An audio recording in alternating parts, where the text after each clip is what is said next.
थोडी लांब हो. हां. भारत माझा देश आहे ही प्रतिज्ञा आपण लहानपणापासून म्हणत आलो आहोत. पण मी तुम्हा सर्वांना एक प्रश्न विचारू इच्छितो. देशावर प्रेम करणं म्हणजे फक्त त्याच्या यशाचा अभिमान बाळगणं की त्याच्या उणिवांकडे प्रामाणिकपणे पाहण्याचं धाडस ठेवणं?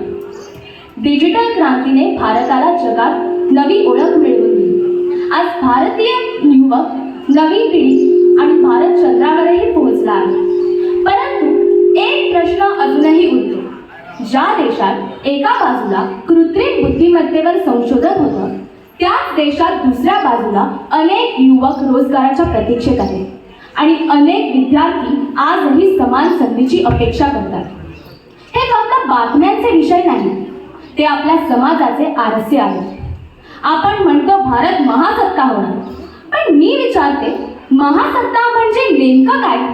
मोठी अर्थव्यवस्था, मोठे महामार्ग, मोठी भाषणं की मोठी माणसं? आपण जगाला लोकशाही शिकवतो, पण मतभेद ऐकण्याची तयारी आपल्यात आहे का? जर प्रत्येक प्रश्नाला देशद्रोह समजलं तर लोकशाही जिवंत कशी राहील?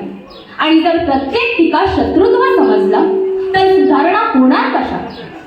आपल्याला असा भारत हवा आहे जिथे विद्यार्थ्यांना आंदोलन करावं लागू नये, शेतकऱ्याला न्यायासाठी झगडावं लागू नये, तरुणाला संधीसाठी भटकावं लागू नये आणि नागरिक फक्त स्तुती करणारे नाहीत तर विचार करणारे हवे.